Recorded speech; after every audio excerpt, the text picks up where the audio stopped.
የተሰበረው ውበት ዋቢ ሳቢ በዘመናዊ ዓለም ላይ ሰዎች በፍጹምነት አጥብቀው ይሻሉ።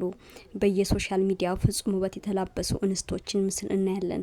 ፍጹም የሆነ ህይወት የሚመሩ ሀብታሞች እንመለከታለን። እጅግ ብሩህ አእምሮ ያላቸው ህጻናት ላይ እና ሌሎች ፍጹምነት ባህሪ ያላቸው ሰዎች ስናይ እንውላለን። እንዲህ አይነት ጆሮ፣ አፍንጫ፣ ፊት ገጽታ ሊያም እንዲህ አይነት ዳሌ ቅርጽ ያላትና ፍጹም ቆንጆ የምትባለው የሚል ፍጹማዊነት እሳቤ በአእምሯችን የተቀረጸ መጥቷል።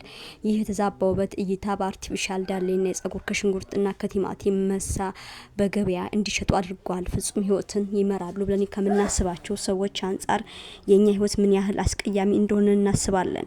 በውስጣችንም እንደነርሱ በሆንኩ የሚል ፍጹምነት ምኞት ይፈጠርብናል። እቅድና አላማችንም እነርሱ መሆን ይሆናል። ይህ ግን በቀላሉ የሚሆን አይደለም። በመሰረቱ ፍጹማዊነት በተፈጥሮ ባህሪ አይደለም። ማንም ፍጹም ቆንጆ፣ ፍጹም ሀብታም አሊያም ፍጹም ሰው መሆን አይችልም። በጃፓኖች አንድ ፍልስፍና ሀሳብ ያለ ስያሜውም ዋቢ ሳቢ ይባላል። ይህ ስነ ውበታዊ ፍልስፍና መነሻ ያደረገው ከዜኖች ነው።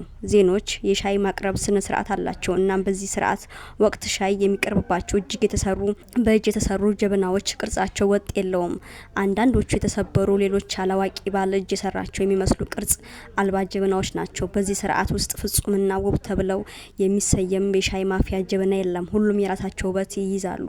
እናም ይህ ፍጹምነት የሚወግዝ ስነ ስርዓት ዋቢ ሳቢ ይባላል።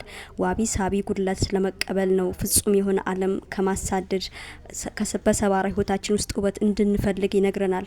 የአውሮፓውያኑ የስነ ውበት ባህል መነሻ ያደረገው በጥንታዊቷ ግሪክ ነው።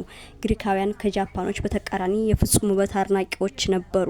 በጃፓናውያን ባህል መሰረት ውበት እንደየተፈጥሯችን የሚለይ እንጂ በፍጹም ሚዛን የሚለካ አይደለም። ከከበረ ድንጋይ የተሰራ የሻይ መጠጫ ብርጭቆ ከርካሻ እንጨት የተሰራ ኩባያ ጋር ምንም አንጻር ውበታችን ሊለካ ይችላል።